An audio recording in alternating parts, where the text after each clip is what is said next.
we give an overview of 2 Samuel 11 leading up to 12. It's just how you'll see David how he, like in the beginning, Samuel says in the time of war where kings leave for war, right? That says in the spring, and David was in Jerusalem.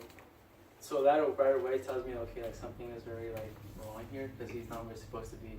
So to me, like I'm putting into like the sports analogy, as in he's straying from the game plan.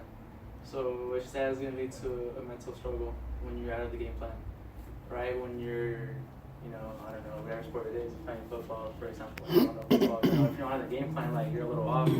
And so that's where we see how he comes across, this beautiful woman who's bathing, and then, well, like, in that sense, I'm not just talking about the strict sense of committing adultery, like the passive adultery, but even things in life where, what's your beautiful bathing woman, Like, what do you see and entices you? Like, what do you see and it makes you, like, not quiver, but, like, makes you, like, oh, dang, like, I don't know, like, if I should or if I shouldn't, like, I don't know, you're struggling. Like, what's your, like, that forbidden cake or that forbidden cookie, that cookie jar, right?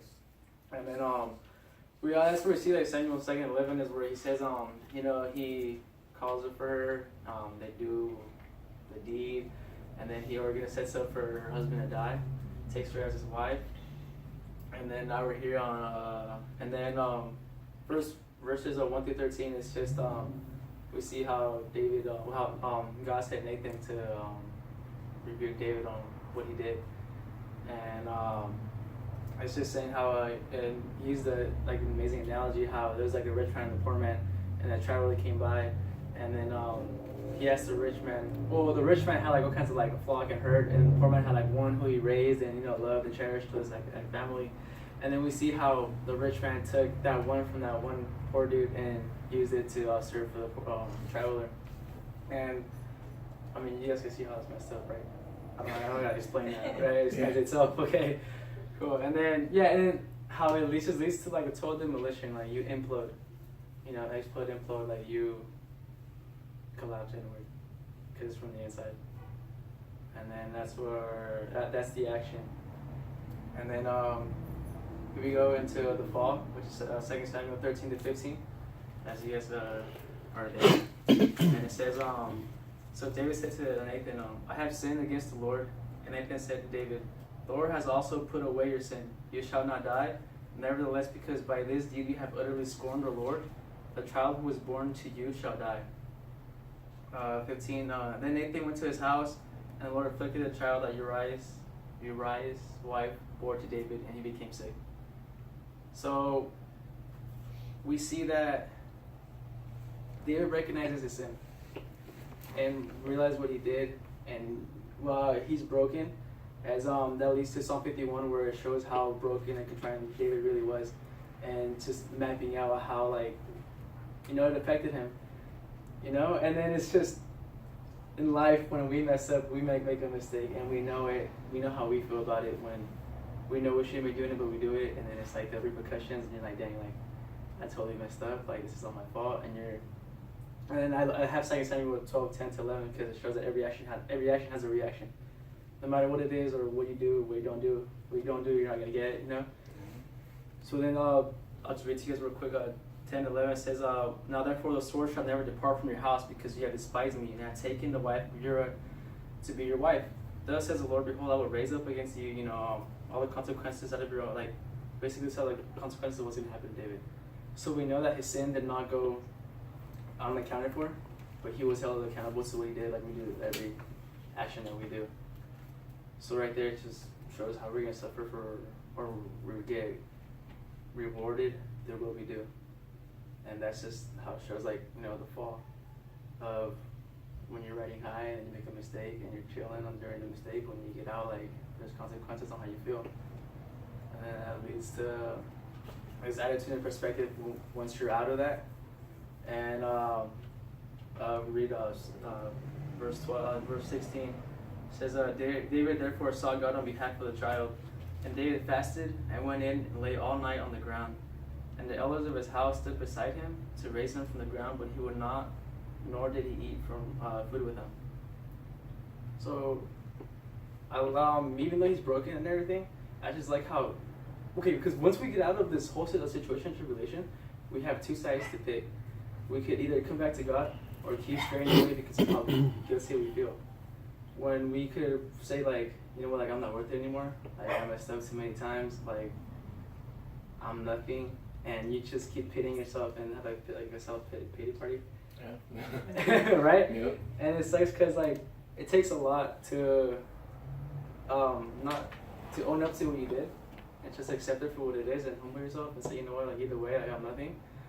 So coming to God is gonna be way better. Like how I say, like it doesn't matter how many times you fall, but it's how many times you get back up. And the getting back up part is not the easiest part, but it's like the most important part. And so we see how David is just broken, and I don't want to say it's like not like, okay, because I have like here it says like he wanted to fight for what he wanted, in the sense of like he knew he messed up and he just wanted to come back to God, but he wanted to come back not the way God wanted him to come back, in a sense that we can see. Because then we see that he's like, you know, on the floor, he's not eating, so he's kind of like all over the place. Kind of like how we get, like we're all over the place online, what's up, what's right. Like when you go surfing and then you fall off the board and you're like tumbling and you're like, oh, I don't know what's up, what's right, I don't know when I'm gonna resurface, but you know that you're gonna resurface somehow. That's the important part. And that's where like you trip out a lot. So it sounds like he was fasting, right? Because he felt convicted. Yeah, he was broken. He was convicted, so he's fasting in his way. Absolutely. Yeah. Amen. And like I point that out because he comes back and he starts to like want to do it like by God again. He doesn't want to do it on his own, like by his own or his own way, but he wants to do it like under God's will, under like God's guidance. And that's like the most important, because like when we try to fix things ourselves, we like make more mess out of them. And it's like having kids, you know, when you tell your kids to do something, and you're watching them like mess something up, and you're like, don't do it, but they don't listen. And you're like, okay, you know what, I just gotta let them do it, because that's the only way they can learn, is that they make a mess. Like at work, when they, you know, when like they're making a mess, like, you know, you can have fun, but they're gonna go and make the mess. And it's okay, we could have had fun like 5 minutes ago, but now that fun is delayed because we gotta keep the mess that you made. And they don't understand, like, just stop and let me take over, or, you know, and it doesn't work. And then, so, I have to go into, like, the reaction. This is, like, the most important part, because this is, like, your perspective. Well, the attitude and goes into your reaction, and this is the perspective that you're taking, and the walk, and where you're going to go through, right? Receiving, like, he receives the news. Watch, we'll go to 18. It says, on the 7th day the child died, and the servants of David were afraid to tell him that the child was dead, for they said, behold, while the child was yet alive, we spoke to him. He now listened to us. How then can we say to him, the child is dead?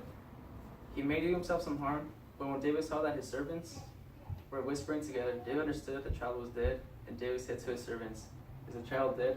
They said, he is dead. Then David arose from the earth and washed and anointed himself, changed his clothing, and went into the house of the Lord and worshipped. They went to his own house, and when he asked, they set food before him, and he ate. 21, it says, then his servant said to him, what is this thing that you have done? You fasted and wept for the child while he was alive, but when the child died, you arose and ate food. He said, while the child was still alive, I fasted and wept, for I said, who knows whether the Lord will be gracious to me, that the child might live. But now he is dead, why should I fast? Can I bring him back again? Shall I go to him, but he will not return to me? This is an amazing way to take things, because he takes it for what it is and isn't trying to like change things into his own manner. When he says like, well, he's dead, like basically saying like it is what it is. I'm not gonna go and keep asking for what he said no for. Does that make sense? Mm-hmm. Right. And then he just like he knows he's a mess, because he like how he like emphasizes like the word, he knows that he did wrong. Okay, so it's like the Lord being gracious, because even like living under his grace and his mercy and love, that he allows him to stay in the position that he's in and allows him to keep walking forward. And that shows like a true like repentance in the after like a true broken heart. Like he accepts like what it is and from who it is. And he goes then into, we'll go to verse 24, where it says, then David comforted his wife Bathsheba and went to her and lay with her. She bore a son, and he called his name Solomon. And the Lord loved him, and he sent a message by Nathan the prophet. So he called his name Jedediah because of the Lord. So what this is he just went back to the basics. Like, after he messed up, it's like, he meant, like, you know, like, pretty insane and intense, is that he went back to what he knew, and what the foundation he had himself, which was God.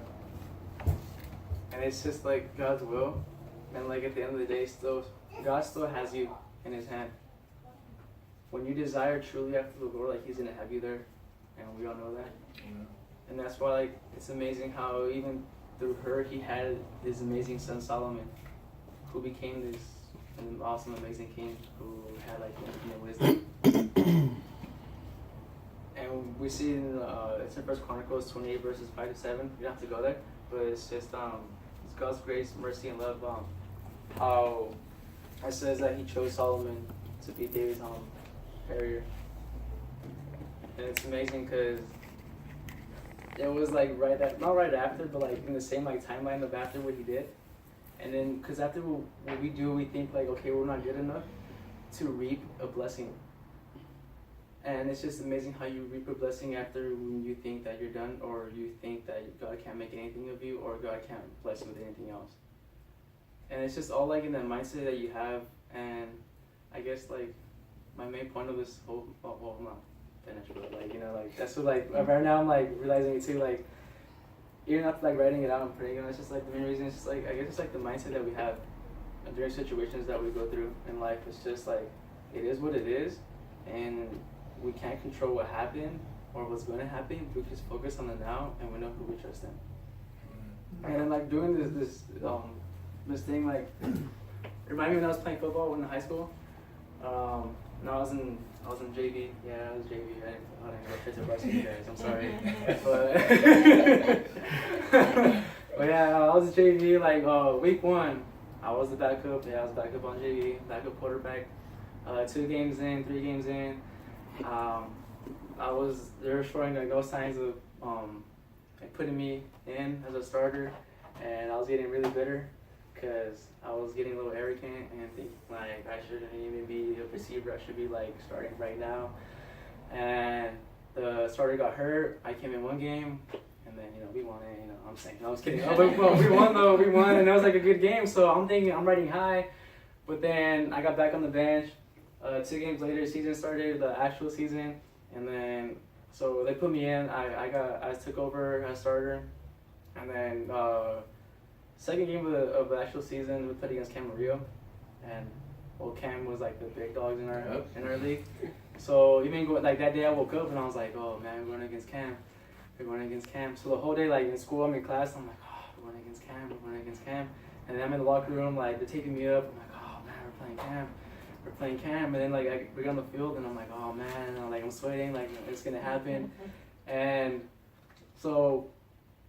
Alex and I were known for like being a running team, right? We just pound the ball. We're coming at you like hard as nails. Like everyone knew what we were doing. We know what we're doing. Just executing better. So we received the ball 2 games into the game, 2 plays into the game. We just gained 2 yards, so it's like 3rd and 8.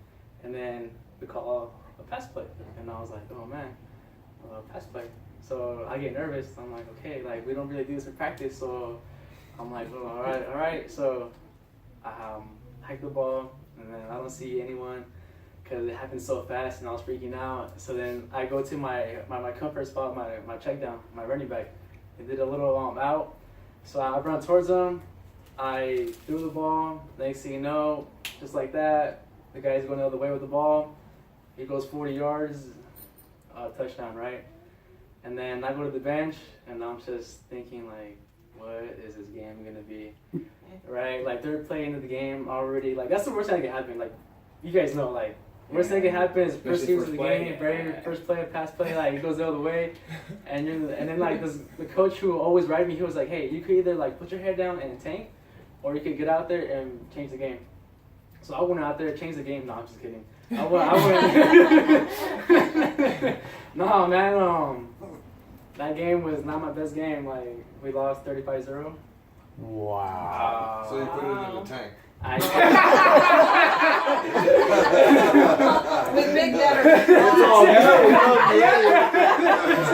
Neon, pride, pride. Hey, pride comes before fall, man. Yeah, man. So now my best game.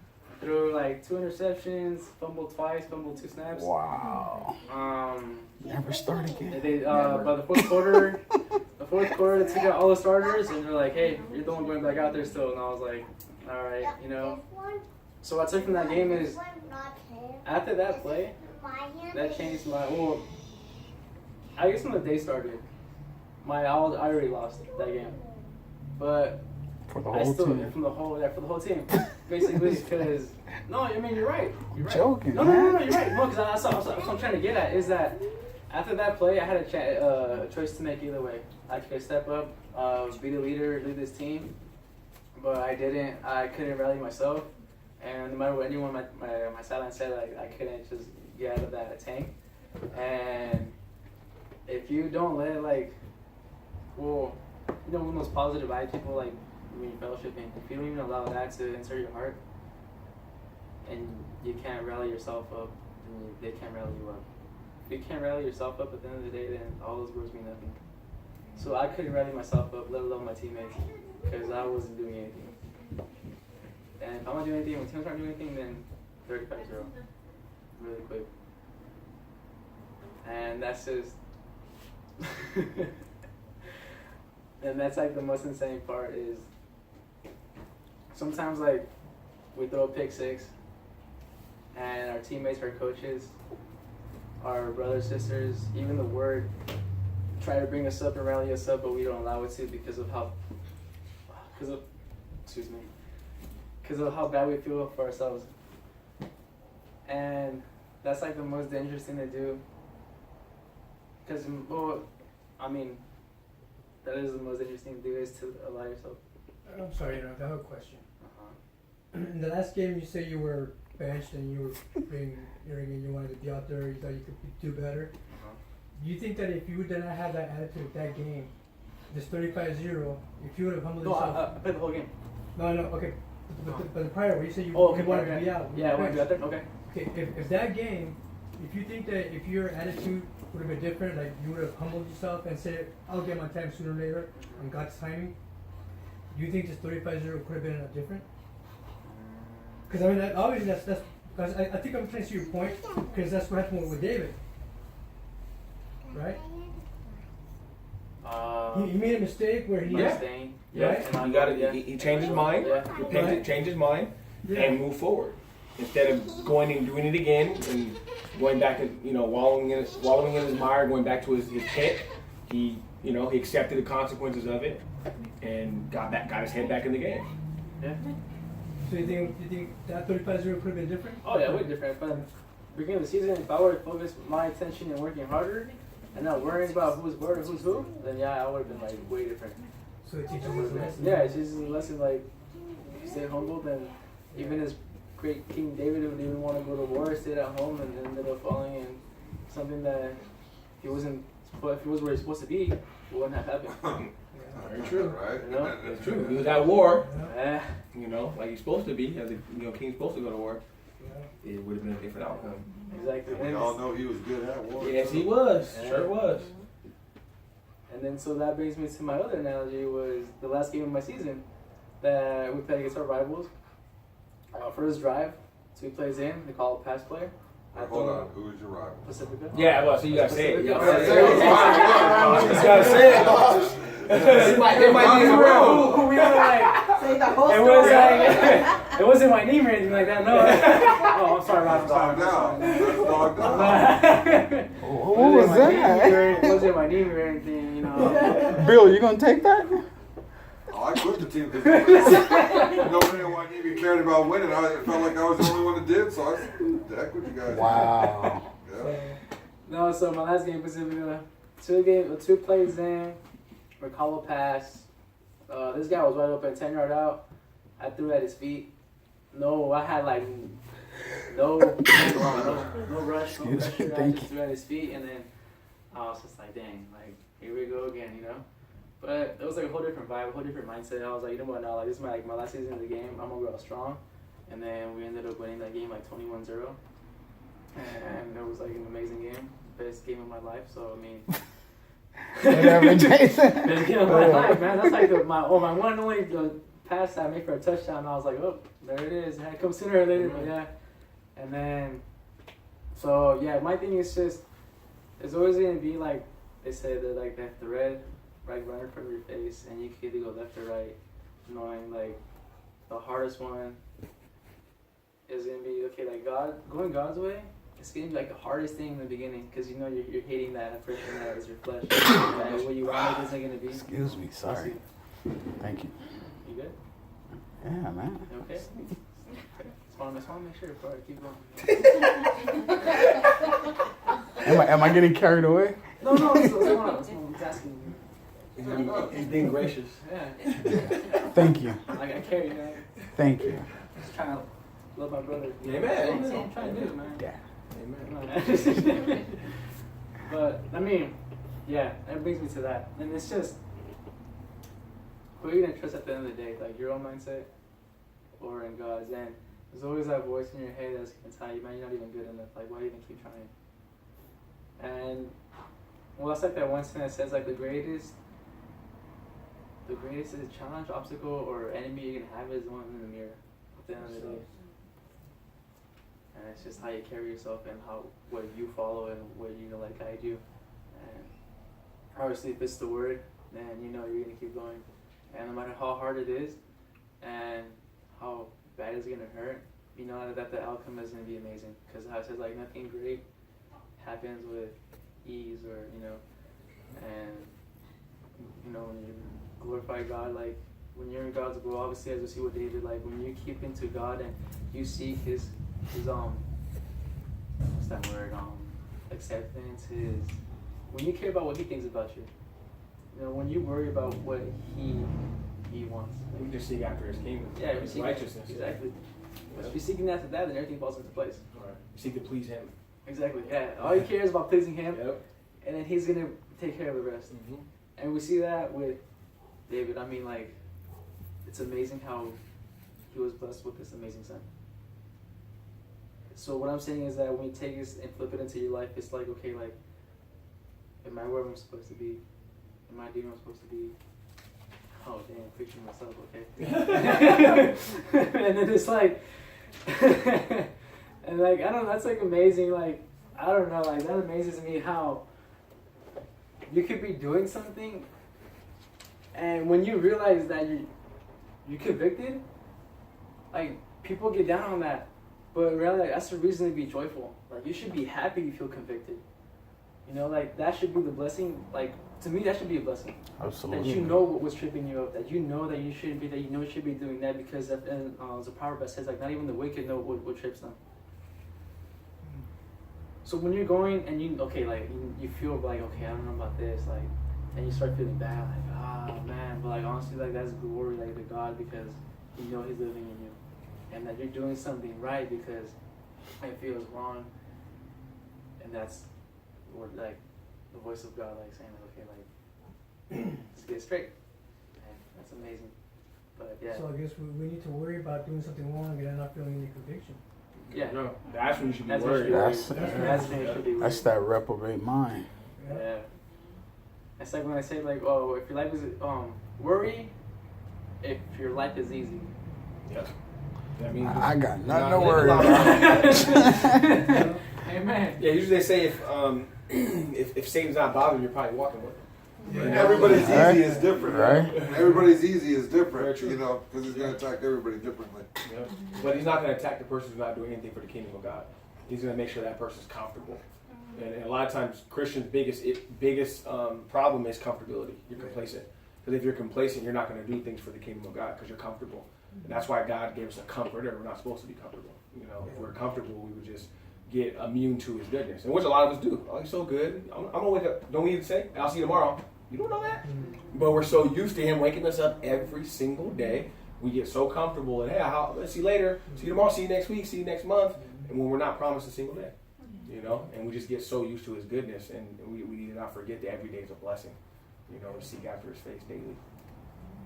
This reminds me, like, you take it one day at a time. Mm-hmm. Like, like you said, like we're so used to like dating weeks, dating months, but it's like reality. When you start thinking like monthly, weekly, that's when you start tripping up. You start worrying about every single day coming up. Because you're worried about your situation. Don't worry about tomorrow. Exactly, like tomorrow's worry takes away from today's strength. Like tomorrow worry about itself has its enough worries. Tomorrow has its own worries. Yeah, exactly, and that's where we end up like stepping up sometimes. And that's where like it comes like to the reality is we're never too far gone.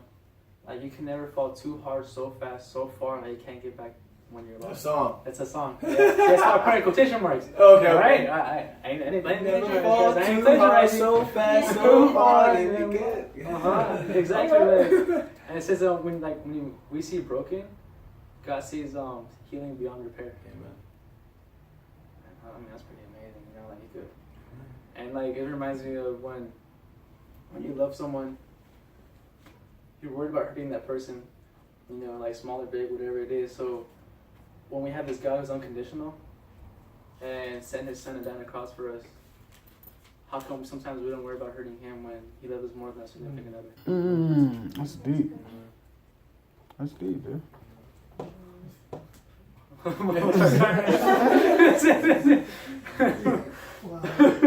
I think we get so concerned about offending people, we forget about offending God. I think Paul in Galatians 1 he talks about, do I now persuade God or man? Am I seeking to please God or man? If I'm seeking to please man, I can't be a servant of Christ. And you can't have two masters. You can't. Yeah. Exactly. You can't serve two masters because one's going to get more love than the other at the end of the day. And like as Christians, our goal should be to seek to please Christ, and then everything else falls from there. You know, and I think that was David's heart. Is God the only person in the Bible next to Christ? He said was a man after God's own heart. You know, and you look at what he did. You know, he committed some of the most heinous crimes in all Scripture: murder, adultery, lying, all those, and yet God had mercy on him because he had a broken and contrite heart. He was convicted of his sin, and then he repented, because you don't see him committing murder again, and then you don't see him committing adultery again. You know, so that shows that he did change his mind, and it resulted in a change of behavior, which is true repentance. Yeah. And that's true. And if I may, that's the difference between, like, and I think I speak for most of all of us, is that it's the difference between religion and our relationship directly with God. Amen. Because I think I came from religion, you know. Absolutely. And I think a lot of us did. Yeah, we did. I don't want to. No, we're with you on it. Believe me. But what does religion teach you? That you can come confess your sin on a Saturday, Sunday you do the communion thing, but then Monday you live your life however you want. Yep. Because why? Because you know that you can do it, get away with it, because on Saturday you confess your sin and you're okay with that. And who does it make you go to? Another man. Exactly. Another sinner. You're going to another man. Yeah. When here you can just lock yourself in your closet and say, Lord, I messed up. You know? Amen. And like what David did, you know, he was a man of after God's very own heart. Yeah. You know? And God sees that. Amen. And I like how it didn't, in 2 Samuel, it didn't really show how broken and contrite it was, but you go to Psalm 51, and it's just, and a lot of people didn't even know that was the situation with David. You know, we speak about that psalm all the time. Lord, you know, take not your Holy Spirit from me. Against you and only you have I sinned. You know, wash me with hyssop. Back then they used hyssop to cleanse, and you just see his whole broken heart played out right there in the Psalms. And that's how we should be over our sin with God. Is he said it, against you and only you have I sinned. That's what when you sin, you sin against God. He says, anything you do to the least of them, you've done unto me. It's you. If you sin against man, you're sinning against God. You sin against him. It's all against him, and it should break our hearts to sin against God, whether a little one or a big one. It still grieves his spirit, grieves his heart.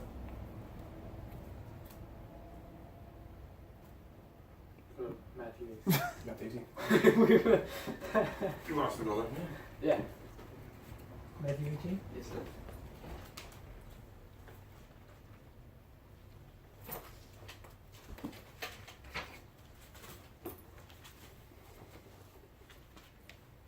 Verse 12.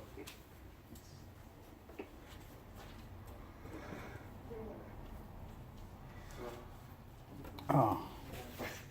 I just got comfortable, bro. Oh, man. Amen. Yeah. I don't know about that, huh? Getting comfortable. Well, I'm just saying. Come on, man. Okay. Verse 12. It says, what do you think? A man has 100 sheep, and one of them has gone astray. Does he not leave the 99 on the mountain and go in search of the one that went astray? If he finds it, truly I say to you, he rejoices over it more than over 99 that never went astray. So it is not the will of my Father who is in heaven that one of these little ones should perish. Mm. I mean, it's just like enough said. Like, if you're, I mean, like debating, dueling, I don't know, you know, like someone out there is like saying, like, hey, why should I come back? Like, I'm not gonna come back the same. Like, it doesn't matter. Like, you're coming back. That's like the end of the story. It's like a prodigal son, right? Yeah, exactly. Just like the prodigal son, like. The father rejoiced and had the best food, and because the son came back. And that's just what it is. And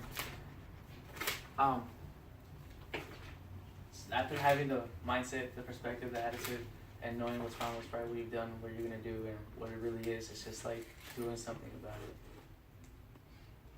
it. You don't do, you're not gonna get, you know. Well, I mean, true repentance results in action. Like, you know, if you crying is not repenting. That's just you feeling bad. You know, that you got caught. You know, we usually cry when we get caught. Because if you didn't get caught, there would be no shame. You know, so because you got caught, and that's what happened. David got caught. Well, no, I mean I agree with what you're saying, but I'm saying I repented of those things and found myself in tears. Right, but that's. And I didn't get caught. That's not you when you first came to the Lord, though. That took a maturity, right? Word Okay. to do that, you know? Right.